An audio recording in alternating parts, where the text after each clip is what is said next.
Aaron Fischer, ladies and gentlemen. Welcome to the show, Aaron. Hey, everybody. How about that election this week? Okay, goodbye, Duncan. Bye. I gotta hurry up. I got church tomorrow morning. So Oh my God. I'm sorry, I couldn't help it. That was good, Aaron. We appreciate that. Thank you, brother. All right. How you doing, man? I'm good. How are you guys doing? We're pretty good, brother. We're pretty good. good. Yeah, man. Well, I'm gonna for you in the chat. Yeah, go ahead. Yeah. No, you can go ahead, brother. Check the chat. Welcome to the rebellion, Aaron Fischer. Yes. Hi, Aaron, Alrighty. Brown Destroyer. Awesome. Yeah. Yeah, man. Looks like everybody's pretty excited to see you, man. So I don't do live things very often, so this should be fun. Absolutely. All right, man. Like I said, I want to get into, just a few things about where you come from as far as your geekdom goes and how you got your start and all of that good stuff. Your love of comics. Obviously, just like the rest of us, you are a huge comic book fan, specifically a Batman fan. You talked a lot about, Superman, but Batman is your guy, like a lot of us. So your first comic book, though, what was your first comic book that you remember reading and that got you into that comic book atmosphere? I actually have them sitting here. I think I have them both sitting in here in the studio with me, as a matter of fact. My very first experience with comic books was with actually an Easter basket that my parents got me when I was a very little kid. And I remember that it came with these two comics right here. Booyah. Nice. wow. And so I actually remember handing this specific issue off to a friend of my mom. Her husband was drawing Superman, and he was going to draw me a Superman picture and never got it back to me. So I actually just picked this up this last year. I distinctly remember the covers. I remember the Easter basket. And that was my first experience with comics, and where it really became full blown, because it was a number of years later. I think these were like 83 or something like that. And there was a used bookstore close to where I lived, and my parents would go there probably about once a week. And I remember going in, and I got a hardbound Superman anthology book that I no longer have. Some stuff got lost when I got married and moved. And it came with, when I was there, I picked up, I believe it was Batman 425 or 426. It was the beginning of the Death in the Family storyline. And I loved the art on the cover of those two issues. And when I got them home and read them, I realized, somebody had just dropped these off. This is a current storyline in comics. And they started having news stories on Entertainment Tonight. And is Robin going to live, or is he going to die with that third issue? And that's when I started going to the comic shop on a regular basis. My dad would take me to a shop. I remember it was on like 19th Avenue and Dunlap or somewhere around there. 35th and Dunlap. It was called All About Books and Comics. And so that's where it all started. And I have been collecting ever since. Do you mind me asking how old you were? Oh, this was 1988. So at the time I was 12. So wow, yeah. You got some years on me. That's the year I was born, was 88. So. Yeah. I have a lot of years on a lot of people. Yeah, dude, you actually look younger. I thought you would be about my age. I'm very surprised. I've had that my entire life. In fact, when I got married, I looked like like I was 13 years old when I got married. So. Yeah, I believe it. We saw the pictures without you, especially without the hair on your face. I was like, who's that little boy? My wife doesn't like me to shave. She goes, you look like a little kid when you shave. So. That's why I don't. I keep everything now, because if I do, yeah. Believe it or not, funny story about that. I got carded for rated R movies until I was about 30 years old. Oh wow. Yeah. That's awesome. But you know what, man? Looking young at that age, that's just only a positive, man. So you know what? Enjoy it. I'll tell you, I'm still a kid. Yeah. We all are. In here. We're here. In here. Exactly. I've never changed. I've always been the same person I've been since I was a kid. I know what I like. I enjoy what I enjoy. And that's just the way it is. It's just I get to indulge in those things more as an adult. than I could as a kid. So it's, I can't deny that it's been a huge part of my life for sure. So yeah. Awesome. All right. All right. All right. Thank you so much, sir. Voice acting. Yes. So I have always wanted to ask you about you've mentioned, every now and again on your channel, you mentioned your voice acting career. And I wanted you to just dig deeper into that. When did you get your first start? What was your first gig? And what made you just say, you know what, this is actually something that I love doing? Okay, this is kind of a long story, but it's interesting here. My voice changed in junior high, and I actually have a yearbook in the other room where my drama instructor, my 7th grade year, wrote in my yearbook, "You have one of the most incredible speaking voices I have ever heard on a child your age," and I never forgot that. Mhm. Fast forward to me having kids, and I started. My first daughter was born in '99, and I started mimicking like video games. I was playing Hydro Thunder, and on the Dream, Oh, I remember that. Yeah. 3, 2, Oh, that was Dreamcast? 1, go, Yeah, that was go, Dreamcast. Yeah, I didn't get that one. misbehave, and stuff like that, and I started mimicking all of that. And then I started having more kids, and I started reading to them, and I realized I couldn't just read the words on the page. I had to keep them engaged. So I started doing character voices like Mickey Mouse and Optimus Prime and a bunch of other characters. And my kids loved it. And some of my friends actually heard me at the time, and they told me, you need to get paid to do that. And I thought, that's ridiculous. That would be awesome. But that didn't seem like real life. And then I had, at the time I was working at Nabisco, and I had a bunch of people start making comments about my voice. I'd be on the aisle talking to managers, and people would come from miles away and say, "We heard your voice. Do you do anything on the radio?" I was getting voicemail messages. "You should be announcing baseball games."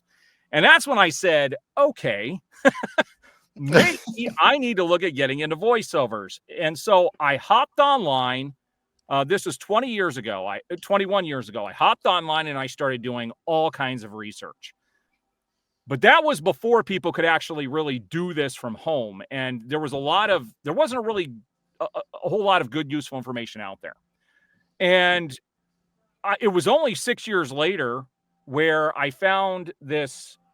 I got a magazine for a rec center down the street that has classes in it. In the 6 years we had lived here, I had never looked at this magazine, but one day I was just sitting on our kitchen table and I opened it up right to a page that said Introduction to Voiceovers with Voices for All. And I said, who is this company?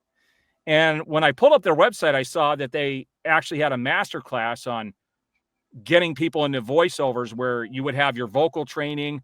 You'd set up a studio that gets certified as professional grade sound. You get 2 professional demos, and you would learn how to market yourself as a voice actor. And when I signed up for the intro class to see if I could even have a shot at doing this.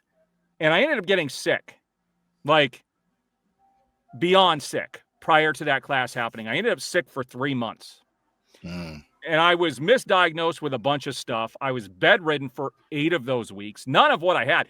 Actually, what it ended up being was the monovirus. But the last thing they're looking for in a 34-year-old is the monovirus. And actually, one of my 7-year-old at the time had the virus several months prior to me getting sick. But the last thing they're looking for in someone that age is the monovirus. So I was actually, the day I found out what I had, I was on the operating table getting ready for them to remove my gallbladder. And luckily, the doctor said, let's do a quick blood test. And they came back and said, yeah, we got to send you home. You have mono. We can't do anything. All my organs were inflamed. And so they said, you just got to go home and wait this thing out for like the next 6 or 7 weeks. And I ended up bedridden for 8 weeks. And at the time, my wife wasn't working because we have 4 daughters. And we ended up in a financial crisis situation where we ended up in foreclosure on our house and we were having to file for bankruptcy. And what I ended up doing was taking the last bit of money I had to my name out of my 401k through my job at Nabisco, and I put it into the training at Voices for All, and their course changed my life. It was 3 years. Wow. 3 years and 1 week after I finished their full training where I quit my 20-year job as a Nabisco salesman to be a voice actor full-time. And my wife and I actually saved our home, and we're doing pretty well because of the decision that I had made. So isn't that crazy how that worked out? It was like first people were telling him he should do it, and then this happens, and then it's like, now you really should do it. Oh, and I knew when I got sick that God was telling me, you've been thinking about this too long. Too many people have told you I'm going to kind of force you to do this. And I knew that there was an intervention in there. And it was the thing that finally pushed me to take that final step. And it was a big one. And I took it. And it's, yeah, I could tell you I've been a very happy camper for the last 10 and a half years. When I quit that job at Nabisco, I had been there for 20 years, and it was a very stressful job. I still have nightmares about it, which isn't fair. But it sounds like when you saw that magazine sitting there, like that was almost like some kind of a divine intervention, being like, it's a sign. Yeah, it's a sign. You got to you open up and it's just open it. Boom, right there. It was. That's incredible, man. By the way, we have a request from a regular of ours, Aaron. Can you do a Mickey Mouse? No, I'm not. No, I'm actually not going to do that one.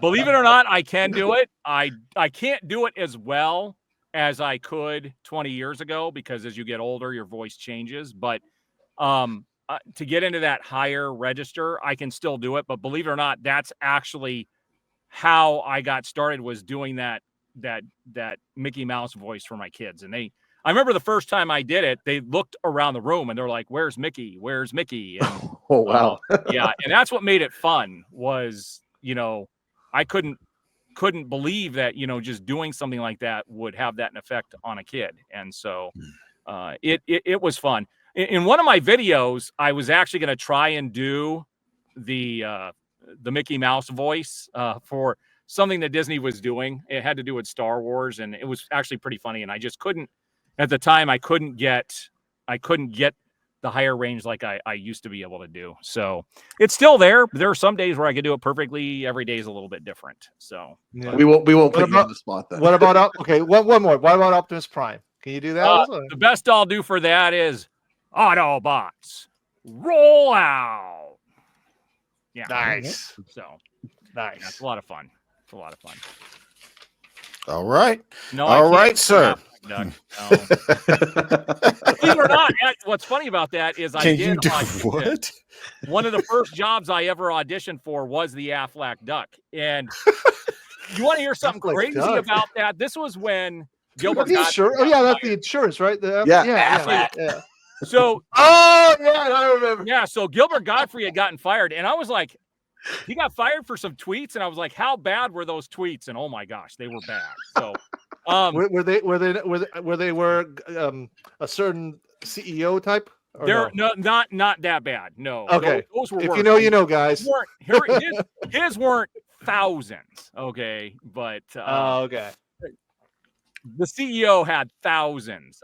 Gilbert Godfrey did not, but he still got fired. And so that job, the person who got hired, this is crazy, got paid, if I remember right, it was about a $50,000 signing bonus. Mm-hmm. And they were guaranteed like $70,000 a year for a contract. And you were forced to join the union at that stage. And I was like, damn, that's a lot. I actually auditioned for it, obviously didn't get it. But that was when I first started, was when all that went down. So, yeah. First job, my first two I distinctly remember, because I actually ended up auditioning every day straight for 8 months before I landed my first job, because I didn't do what I was supposed to do. Auditioning is not the main way, believe it or not. Voice actors find jobs. It's through marketing. And so I didn't want to do marketing because I was an Nabisco salesman. I was trying to get away from all of that. So I just figured every day after work, I would audition like crazy and things would hit. What about JG Whitwork? Was that called JG Whitwork? 877 cash now. I'm from Allstate. So my very first job paid me a lot of money, and it was for something out of Australia called mobile money pages. Mm-hmm. My second job was actually playing Batman for a Dark Knight promo for Fandango. Okay, that's awesome. That's so cool. Yeah, nice. Yeah, you can still find clips of that out there. It was a parody, and they did it to the song "Call Me Maybe." It was actually pretty funny stuff. So yeah, that was my second job. Nice. Yeah, That's awesome. All right, man. Thank you so much. All right, movies. What is your Alrighty. favorite movie of all time, and what is your favorite franchise? My favorite movie of all time. There are 3 movies that I really have a fondness for. I think the best movie ever made is Raiders of the Lost Ark. I knew it. I Okay. knew it, Joel. I knew it. I knew it. Okay. If you saw that video I sent you guys, that whole wall in Do you my mind if we show it with the audience? Yeah, if you want to share it. Yeah, that Okay. whole wall is Indiana Jones. The whole All right, hold on. Yeah, no, when I saw All it, right. yeah, because I messaged you, I'm like, holy shit, he's a nerd. I love it. I was like, damn. Yeah. And when I saw that whole wall, I was like, oh yeah. And Charles was gonna, when we were reviewing the questions that we were gonna answer, like, I'm gonna ask this. Oh, I can answer that already. He's gonna say Indiana Jones. Boom. Well, not just Indiana Jones, specifically Raiders of the Lost But Ark. Raiders, None yeah, of the yeah, other right. movies reach the level of Raiders of the Lost Ark. But Lost 2 other films that really, I think, are something special. The Rocketeer. Oh, nice. So the Bill, whatever his name, the guy who played the Rocketeer, is Bill one of Connor the or best something like acting that. performances I have ever seen in a film. Like when you saw him in that character, you could feel for him. You could see it in his face. I've never seen anybody take on a role so completely as he did in that movie. And so that movie, and plus that's when I learned who James Horner was, who did the music for that film. And I own like 80 of James Horner's scores, and that film is just, the opening and everything is incredible. Right here, Billy Campbell. That's his Bill name. Campbell. Yep. At the time, he was going by Billy Campbell. And